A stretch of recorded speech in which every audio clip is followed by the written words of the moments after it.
Hi guys, so I thought today I'd share with you 4 things that you need to know about the low FODMAP diet. Basically, I thought I'd do this video today because so many of you guys asked me what low FODMAP is, what the low FODMAP diet is, would it be useful for you, all this stuff.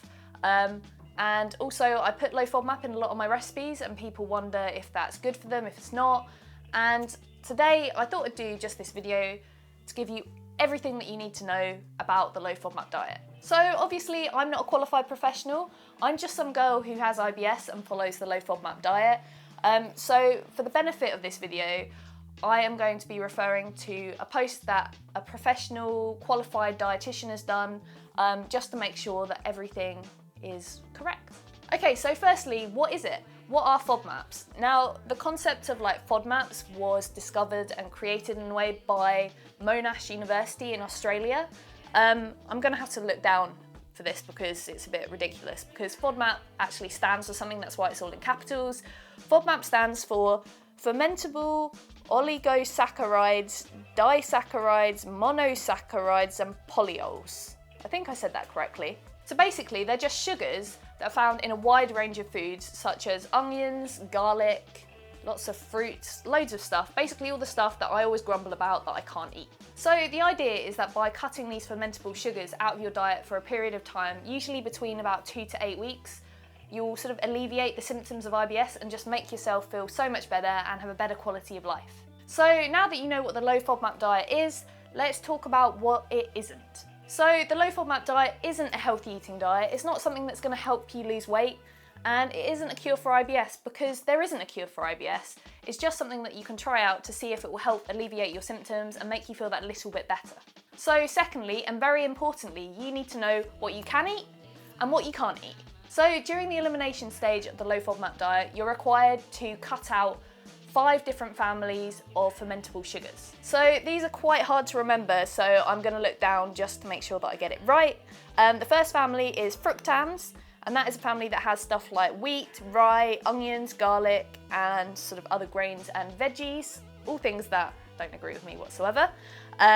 Second family is, oh my god, galacto, sounds like spacey. Galacto oligosaccharides, which is beans and pulses, which I don't know about you, but people with IBS, beans, oh god, not good at all. The next family is polyols, which just different fruits and artificial sweeteners as well. And then we've got fructose, which is a big one, and that's in tons and tons of different fruits in different levels. I know for one thing, watermelon's very bad with that, and honey, and also agave nectar or agave syrup, which, you know, became quite big fairly recently in recent years, and I used to put it in stuff, and then I've realised that agave is a definite no. And the final family is another big one, is lactose. So obviously that's in like cow's milk and animal milks, yogurts, and quite a lot of cheeses. So those are all the things that when you're in the elimination stage of the low FODMAP diet, you must cut out. So obviously I haven't listed all the foods that you can and cannot eat, so I'll put a link in the description so you can check out what foods are high FODMAP and what foods are low FODMAP. And just another thing, I mentioned it in a video before, but the app by Food Maestro, it's a low FODMAP app, is really, really good when you go into the supermarkets because you can scan barcodes and then you can see if things are suitable for you to eat. And also just shows you sort of foods that you can and can't eat if you're at home, and you can just search for things. Really, really good. I'll link that in the description below as well. So something that I get asked quite a lot is how the low FODMAP diet actually works, and it is actually really simple once you know, because it's sort of split into 3 phases. Now those phases are the elimination phase, the re-challenge phase, and the maintenance phase. So the first phase is the elimination phase, and that's the one where you eliminate high FODMAP foods for a period of time, usually between 2 to 8 weeks. So the next phase is the re-challenge phase, and for me this is quite a scary phase, and it's probably the main one of the diet. It's where you gradually reintroduce some of those high FODMAP foods that you eliminated in a really controlled way, just really, really, really slowly and gradually, not all of them at once, so that you can find out which foods are the ones that hurt you, which foods are the ones that actually agree with you maybe. I mean, the diet is called low FODMAP, not no FODMAP.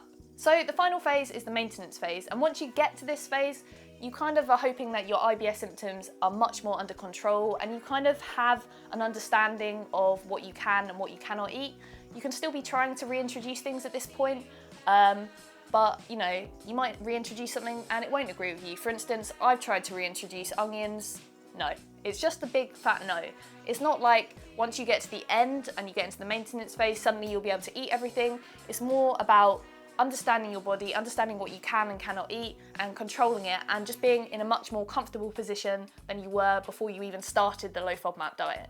So the final thing that you need to know is how to go about starting the low FODMAP diet in the correct manner. So it's really easy to just say, right, I think onions hurt my stomach and I'll never eat them again. But that is definitely not what the low FODMAP diet suggests, and that's not what the low FODMAP diet is all about. So books like this, which this book is actually written by the founders of the low FODMAP diet, this is a great place to start. But even in this book, it says that you really should, before you even think about the low FODMAP diet, speak to your GP, who hopefully will refer you on to a registered, proper professional dietitian, and then they can help you go through the process, plan it, make sure that it's the right diet for you. You know, it's not the right diet for everyone and it might not help everyone. So it's really important that you speak to a dietitian and they actually plot it out for you, go through it with you. You don't just see them once, you see them throughout, and that means that you can properly do it in the correct manner and you'll actually find that it works for you so much better. So now that you know everything that there is to know about the low FODMAP diet, you might be wondering how you're gonna cope, are you gonna starve, how are you just gonna deal with everyday life? And what I'd say to you is that it's definitely possible. I mean, I'm here and loads of other people follow it and they get on just fine. I mean, if you go back and have a look at some of my previous videos, I've got a couple of what I eat in a day videos and they're completely low FODMAP. And to be honest, I think the food looks pretty nice and I can tell you that it was really tasty. And on my blog, I put up loads of different recipes that are low FODMAP just because I want as many people as possible to enjoy them. I want me to be able to eat them. How can I make a recipe if I can't eat them myself? And yeah, I think it really shows that it's definitely a possible diet. It can be a good diet for some people, maybe not for others. That's it. I really hope this video has been useful to a lot of you. If it has, give it a thumbs up and subscribe to my channel.